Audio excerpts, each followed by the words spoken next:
He thought the badge made him untouchable, until the moment the room stopped breathing. The courtroom felt colder than it should have, the kind of cold that didn't come from air conditioning but from silence, from history, from the weight of decisions made without question. Rows of wooden benches stretched across the room, filled with quiet observers who had learned long ago when to speak and when to stay invisible, and at the center of it all stood Officer Daniel Brooks, posture stiff, jaw tight, the kind of man who carried authority like it was stitched into his skin every step. He took echoing slightly against the polished floor as if reminding everyone who was in control. The fluorescent lights above flickered faintly, casting sharp shadows that made everything feel harsher, more exposed, like truth itself was being interrogated. Across the room, near the defense table, a woman sat still, hands folded neatly in her lap, her presence calm in a way that didn't match the tension around her, dressed simply. Nothing flashy, nothing that demanded attention, and yet there was something about her stillness that refused to blend into the background, as if she understood something no one else did.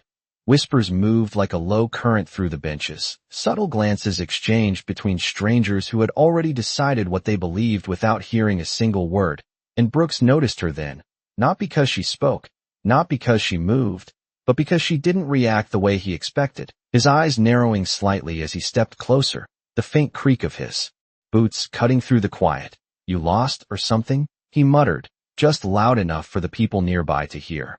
A few heads turning, a few smirks forming before quickly disappearing again, the kind of moment that lived in the gray space between acceptable and undeniable. She didn't answer, not immediately, her gaze steady, unshaken, as if his words had nowhere to land, and that, more than anything, seemed to irritate him. The judge shuffled papers at the bench, not looking up, the rhythm of bureaucracy continuing as if nothing unusual was happening. As if this moment didn't matter, Brooks shifted his stance, stepping closer, his voice dropping lower, sharper, carrying a tone that didn't need to be loud to be heard. "You people always think you can just walk in here like you belong, and for a second, the room felt like it paused, not visibly, not dramatically, but in that subtle way where conversations stop mid-thought and breaths are held just a fraction longer. She finally looked up at him then, her expression composed, almost distant, like someone observing a pattern they had seen too many times before, and instead of anger, instead of fear, there was something else in her eyes, something quieter, something heavier, something that didn't rush to prove itself. Imagine standing there, surrounded by eyes that measure you before you speak, in a place built to represent fairness, and realizing fairness isn't always what fills the room. Brooks let out a short breath through his nose, a dismissive sound, turning slightly as if ready to move on, but something about her stillness pulled him back, like an unfinished sentence he couldn't ignore. "You should be careful," he added, almost casually, but not quite. "This isn't a place for mistakes." And still, she didn't rise, didn't argue, didn't explain. She simply adjusted her sleeve, a small, almost unnoticeable movement. And in that moment, there was a shift so subtle it could have been missed entirely, a shift that didn't come with noise or reaction, just a quiet change in the air, like something unseen had entered the room. And Brooks, for the first time, hesitated, not fully, not enough for anyone else to notice, but just enough for doubt to flicker at the edges of certainty, because there was something about the way she held herself, something about the silence she carried, that didn't match the story he had already decided to believe. And that was the moment everything began to change. The hesitation did not last long, but it was enough to fracture the rhythm of the room.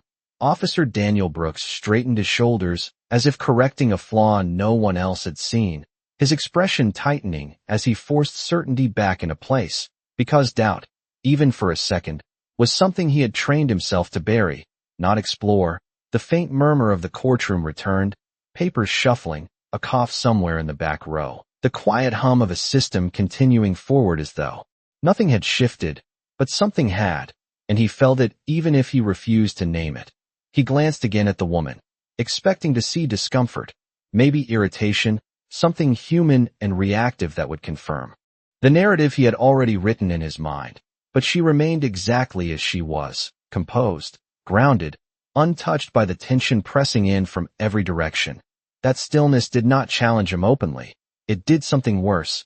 It ignored the authority he expected to be acknowledged, and that, more than any argument, unsettled him.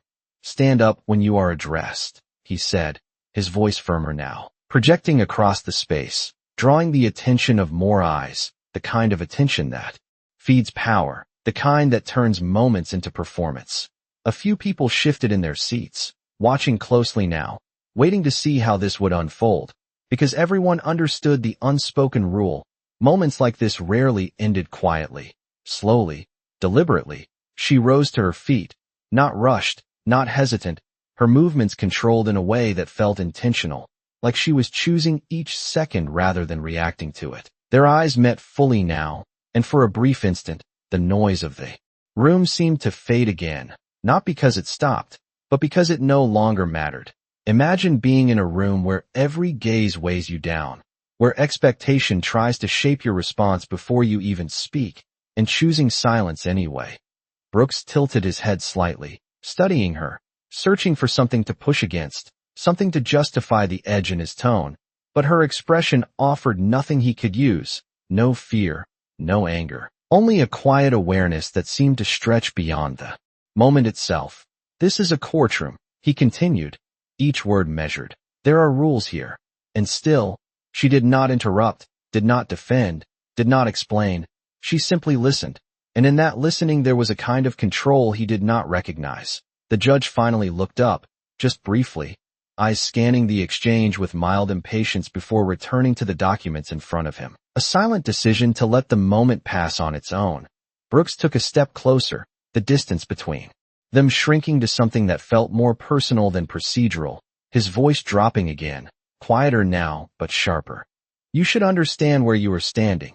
And for the first time, she responded, not loudly, not forcefully, but clearly enough to cut through the air between them. "I understand exactly where I am." Her tone steady, unshaken, the kind of calm that does not ask for permission to exist. The words lingered longer than expected, not because of what they said, but because of how they were delivered, without hesitation, without apology, and something in Brooks's posture shifted again, subtle, almost invisible, like a line he had drawn in his mind had just been crossed without resistance. The room felt tighter now, the space between breaths shorter, as if everyone sensed that the balance of the moment was no longer as stable as it had been just minutes ago, and somewhere beneath the surface of routine and authority, something deeper was beginning to rise, something that had been waiting, silent and patient, for the exact moment to reveal itself. The words settled into the room like something heavier than sound, and for a moment no one moved, not the judge, not the attorneys, not even the spectators who had been quietly leaning forward, drawn into a moment they did not fully understand. Officer Daniel Brooks held her gaze a second longer than he intended, as if waiting for something else to follow, some sign that her composure would crack, but it did not. It remained steady, grounded, and that steadiness began to feel less like calm and more like control. He let out a slow breath, shifting his weight as he glanced briefly toward the bench, expecting direction, expecting reinforcement, but the judge remained focused on paperwork, offering nothing, leaving the moment suspended between them. "Then you understand you are out of place," Brooks said, his voice tightening, not louder, but sharper, as though precision could re-establish authority. And a faint ripple moved through the courtroom again, subtle reactions, exchanged looks. The quiet language of people who recognized escalation when they saw it. The woman did not respond immediately, and in that pause there was a kind of gravity, the kind that pulls attention without asking for it, the kind that makes people listen even when nothing is being said. Imagine standing in a room where every assumption has already been made about you, where every silence is interpreted as weakness, and choosing to hold that silence anyway. Brooks took another step closer, closing the space that had already begun to feel too small, his presence looming not through action but through expectation, through the belief that proximity alone could force submission.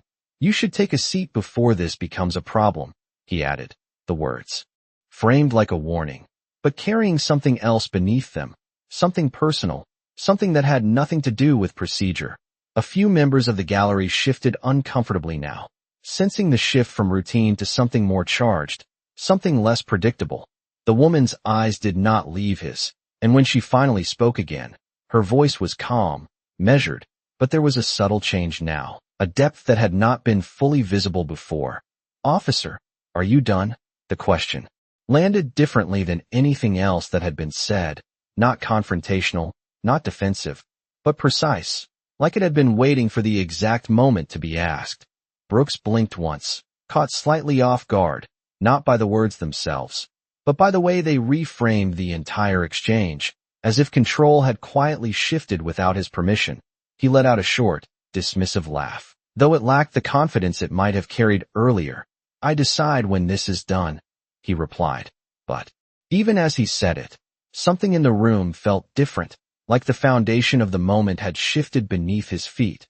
The woman lowered her gaze briefly, not in submission, but in consideration, as if acknowledging something only she understood, and then, with a slow, deliberate movement, she reached toward her sleeve again, her fingers adjusting the fabric with care, revealing just the slightest edge of something metallic beneath. Not enough for most to notice, not enough to draw immediate attention, but enough to exist.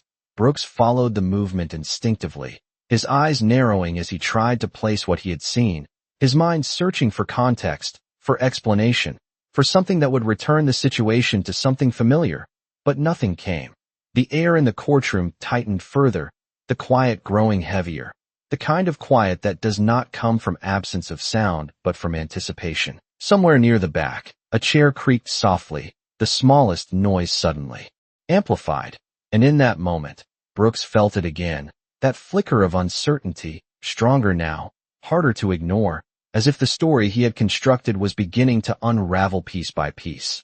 The woman lifted her head once more, her posture unchanged, her expression steady, but there was something unmistakable now, something that had not been fully visible before, a quiet authority that did not need to be declared, because it was already there, waiting, patient, undeniable, and without raising her voice, without shifting her stance, she held his gaze and said, "You might want to think carefully about what happens next," not as a threat, not as a plea, but as a statement, simple and clear, and in that moment, the room did not just feel different, it felt as if it had crossed an invisible line, one that could not be uncrossed, one that would change everything that came after.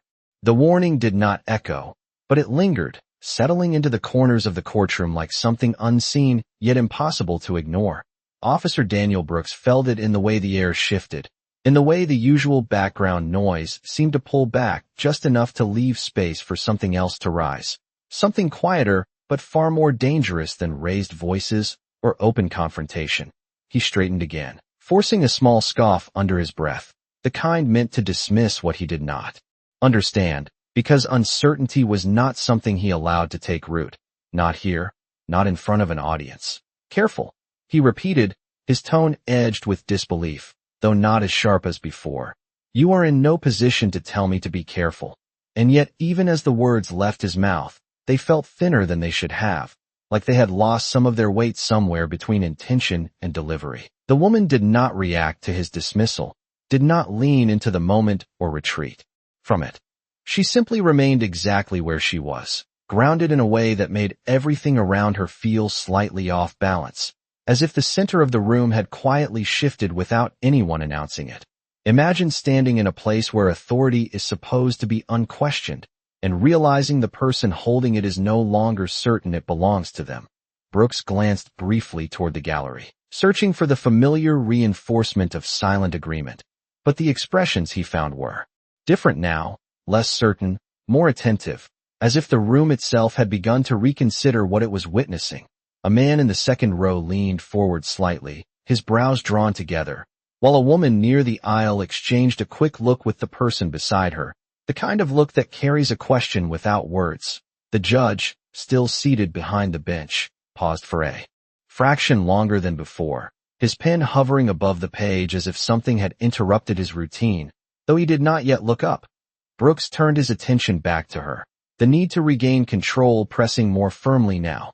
"You should sit down," he said again, more direct this time, each word spaced deliberately, as though clarity alone could restore the order he expected, but she did not move, not even a shift of weight. not even a glance away, and in that stillness there was a quiet refusal that did not need to raise its voice to be heard.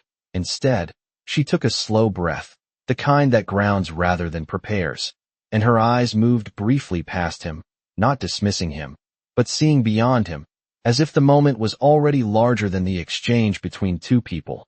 Then, without urgency, without hesitation, she reached inside her coat, the movement controlled, deliberate, not concealed but not emphasized either, simply done with the certainty of someone who does not expect to be stopped.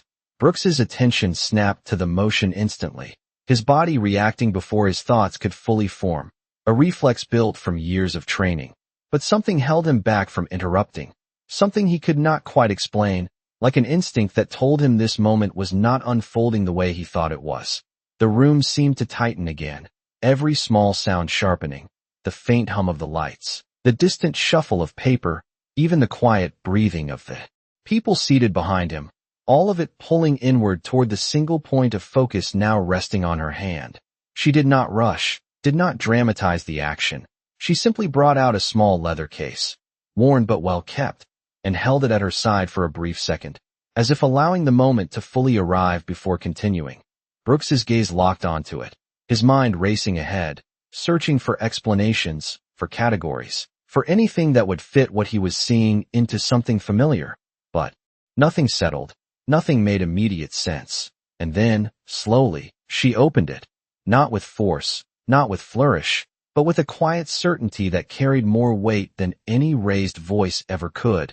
And in that instant, before anyone else could fully process what was happening, before the room could catch up to the shift already underway, Brooks felt it clearly for the first time, not just uncertainty, but the unmistakable sense that whatever came next was not something he could control. The click of the leather case opening was almost silent, but in that silence it carried a weight that pressed into every corner of the room. Time did not stop, but it slowed, stretching just enough for every eye to follow the motion of her hand as she turned the case outward, not toward the crowd, not toward the judge, but toward Officer Daniel Brooks. For a brief second, he did not react, his mind still searching for the version of events he expected, something routine, something dismissible. But what he saw did not fit any of those expectations. The badge caught the overhead light, not with a dramatic flash, but with a steady, unmistakable presence, the kind that does not need to shine to be seen. Engraved clearly, precisely, without room for interpretation. Brooks's breath shifted, subtle but real, a slight tightening in his chest as recognition began to form, slow at first, then all at once. Imagine standing in the exact place where you believed you held control and realizing that control was never yours to begin with. The room reacted before words could catch up. A ripple of movement spreading across the benches, people leaning forward, whispering, the low murmur building into something that could no longer be ignored. The judge looked up fully now, no longer distracted, his eyes narrowing slightly as he focused on the badge, then on the woman, then back again, as if recalculating something he had already assumed. Brooks did not move immediately, his posture still, rigid, but the certainty that had defined him moments ago had begun to fracture, small cracks forming beneath the surface. "What is that?" he asked, though the question lacked the authority it once carried, his voice no longer commanding, but searching. She did not answer right away, not because she needed time, but because the answer was already there, visible, undeniable, waiting for him to accept it. Instead, she stepped forward, closing the distance he had created earlier, not aggressively, not forcefully, but with a quiet confidence that made the movement feel inevitable. She raised the badge slightly, just enough to remove any remaining doubt, her voice calm, steady, grounded in something far deeper than the moment itself. "Angela Carter," she said, each word clear, deliberate. "Appointed this morning." And then, after the briefest pause, "Police Chief." The words did not echo, but they landed with a force that shifted the entire room. Brooks's eyes widened, not dramatically, but enough for the truth to register fully, enough for the reality of what he had done, what he had said, what he had assumed, to settle in. His hand moved slightly, as if to adjust something that was no longer there, a reflex searching for control that had already slipped away. Behind him, The murmurs grew louder, no longer contained, no longer cautious. The weight of the moment spreading outward as understanding took hold. The judge straightened in his seat, his posture changing from passive to alert, his gaze moving quickly between them. The calculation now clear in his expression, Brooks took a small step back, almost unnoticeable, but enough to signal the shift. Enough to show that the space between them was no longer his to control. Angela did not move further. She did not need to. The balance had already changed. Her presence filled the space now, not through force, but through truth, through the simple, undeniable fact of who she was. She lowered the badge slightly, but did not hide it, did not soften its presence. And as she met his eyes again, there was no anger, no raised voice, only a quiet certainty that carried more weight than anything else in the room. "You said I should understand where I am," she continued, her tone unchanged. "I do." And then, after a brief pause that seemed to stretch longer than it should have, "Do you?" And in that moment, the question was no longer just directed at him. It hung over the entire room, over every person who had watched, who had assumed, who had remained silent. And for the first time since the moment began, Officer Daniel Brooks had no immediate answer. The question did not demand an answer, but it demanded something far more difficult, acknowledgement. And in the heavy stillness that followed, Officer Daniel Brooks felt the weight of it settle over him in a way he had never experienced before. His mouth opened slightly, as if to respond, but no words came, not because he could not speak, but because nothing he had prepared for a moment like this applied anymore. The authority he had relied on just minutes ago now felt distant, almost irrelevant, like a script that no longer matched the scene unfolding around him. The courtroom, once predictable, now carried a different kind of tension, one that did not belong to routine or procedure, but to truth slowly revealing itself in front of everyone. Behind him, the quiet murmur had transformed into something sharper, more focused. Whispers no longer hiding uncertainty, but openly reflecting it, as people began to reassess what they had just witnessed, what they had allowed, what they had assumed. The judge cleared his throat, a small sound that carried more weight than usual, his posture straightening fully now as he leaned forward slightly, his voice measured but noticeably firmer. "Is there something the court should be aware of?"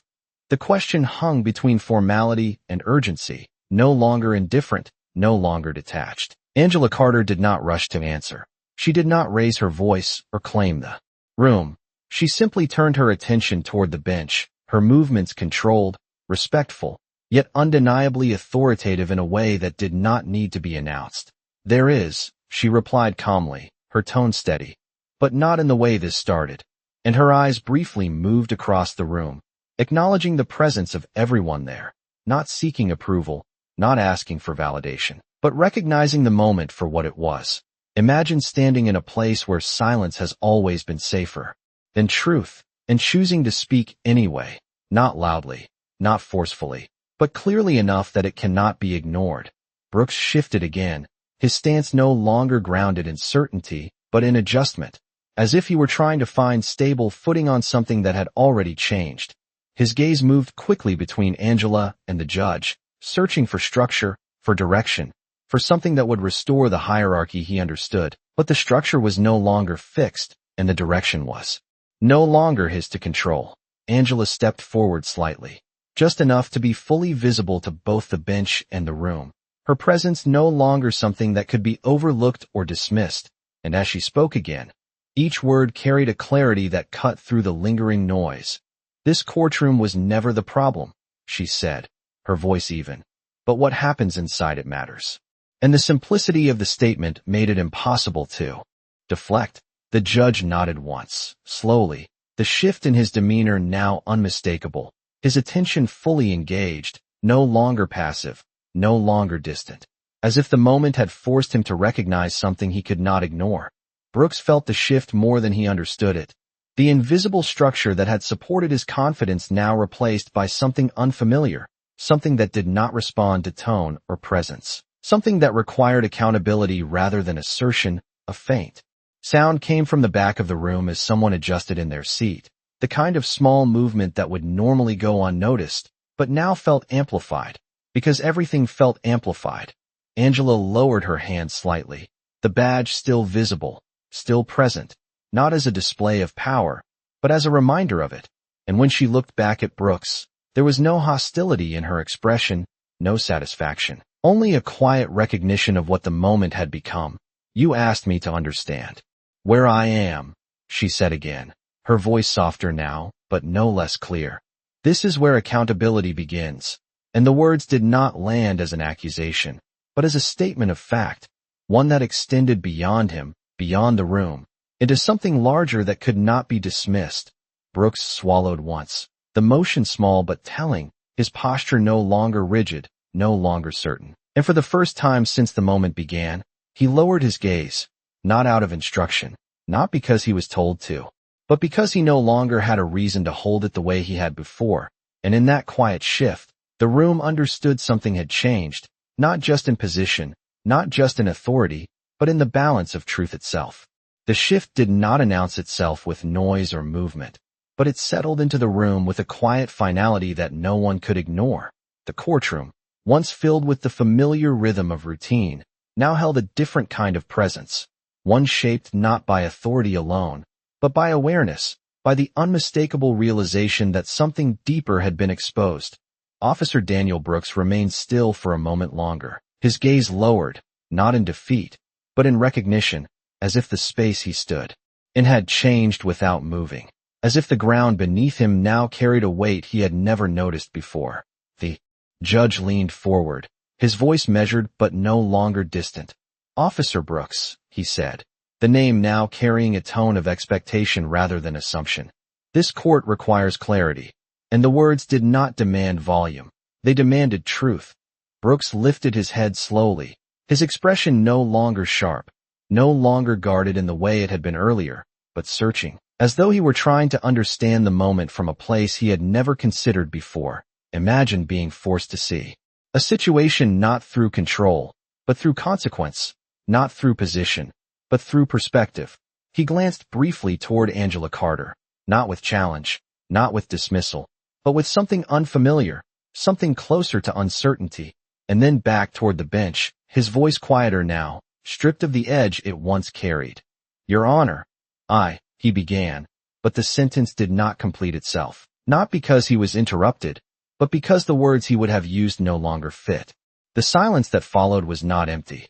It was full of understanding, of reflection, of a room collectively recognizing that the moment had moved beyond explanation. Angela did not step forward again. She did not interrupt or claim the space.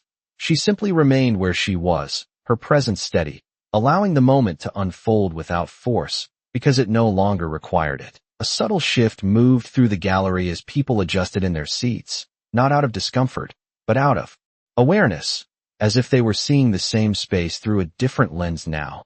The judge nodded once, slowly, his gaze steady. "Take a moment," he said, not as a command, but as an acknowledgement that the moment itself required it. Brooks inhaled, the breath deeper than before, as if grounding himself in something real rather than assumed. And when he spoke again, his voice carried a different weight, not louder, but clearer. "I made a judgment," he said, each word deliberate, "before I understood who I was speaking to." And the admission did not echo, but it resonated, because it was not just about identity. It was about assumption, about the space between perception and truth.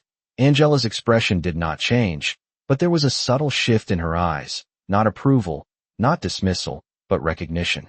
As if she understood the difference between words spoken out of defense and words spoken out of awareness.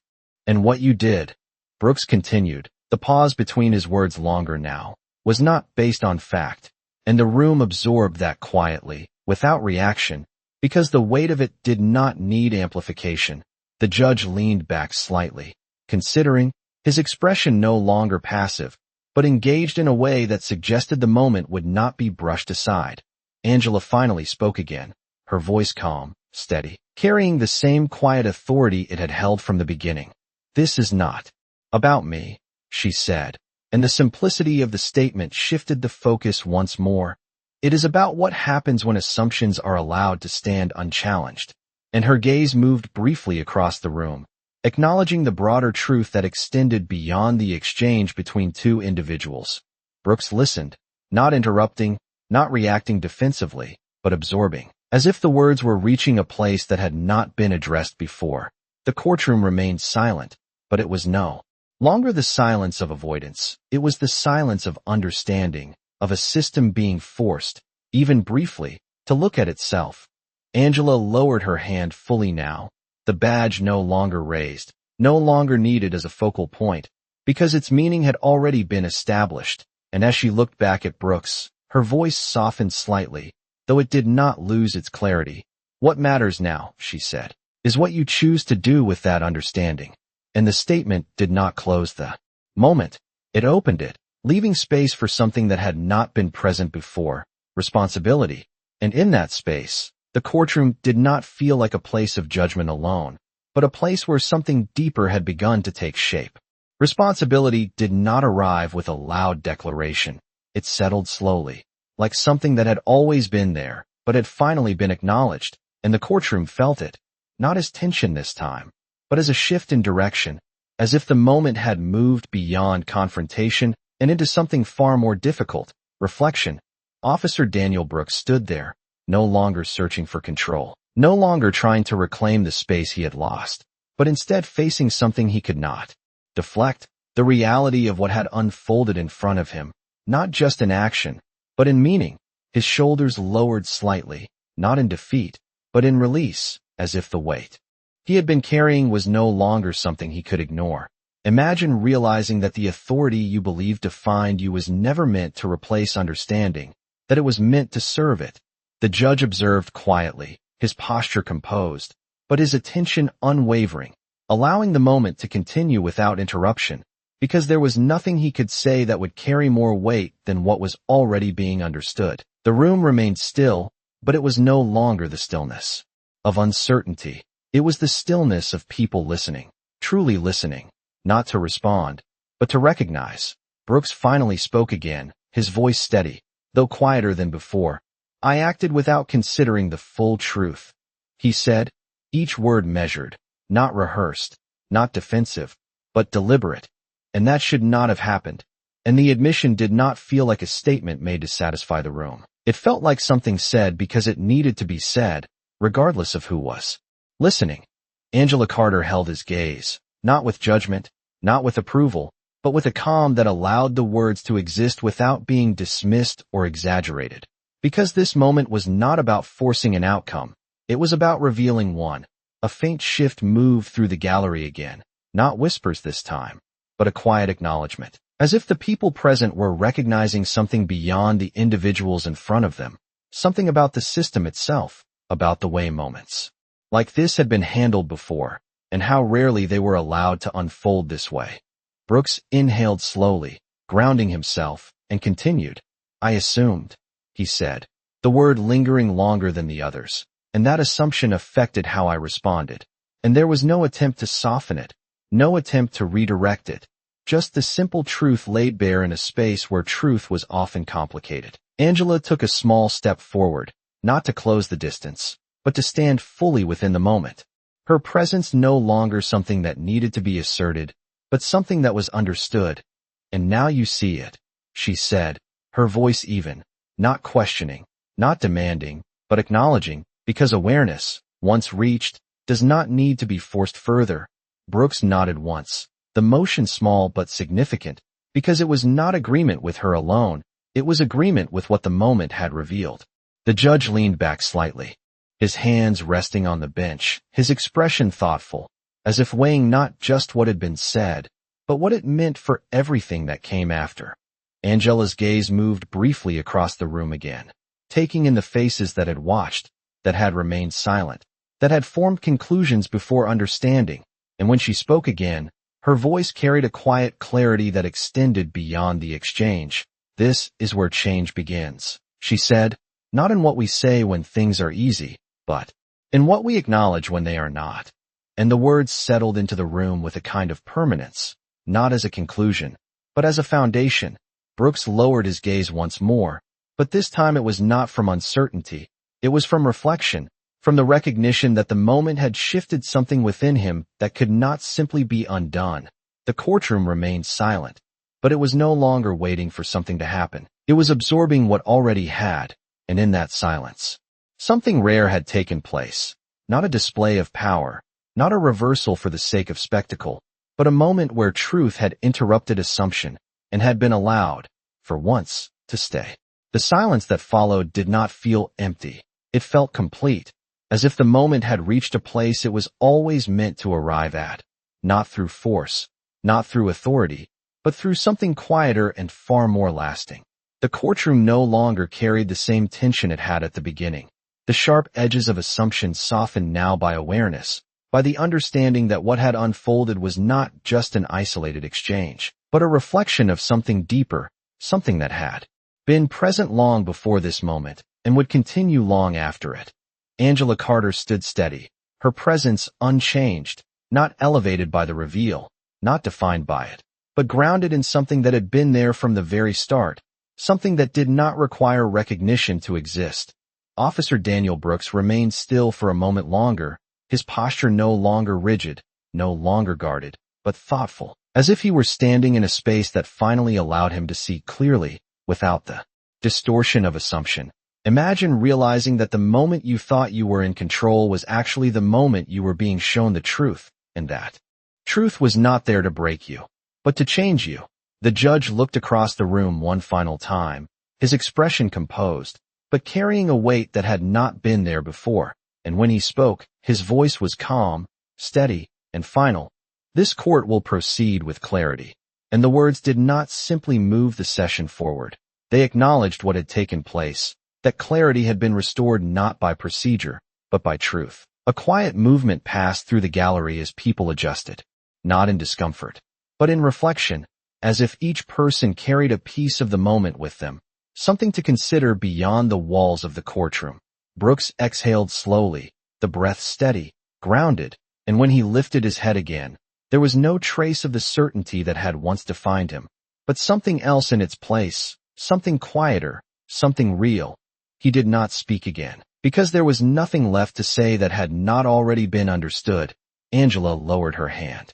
Fully, the badge now resting at her side, no longer the center of attention, because its purpose had been fulfilled, not to prove power, but to reveal it. Her gaze moved once more across the room, not seeking acknowledgement, not expecting reaction, but recognizing the moment for what it had been, a turning point, however small, in a system that rarely allowed such moments to surface. And then, without announcement, without ceremony, she took a step back, returning to stillness, to presence, to the same quiet strength she had carried from the beginning. The courtroom resumed, papers shifting, voices returning in measured tones, the rhythm of procedure continuing. But something had changed beneath it, something that could not be undone, because that day was never about who held the badge. It was about what the badge was meant to represent, not control, not assumption, but responsibility, accountability, and truth. And as the moment settled into memory, one thing remained clear. He thought he was the law, but that day, the law did not raise its voice. It stood in silence, and it was finally seen.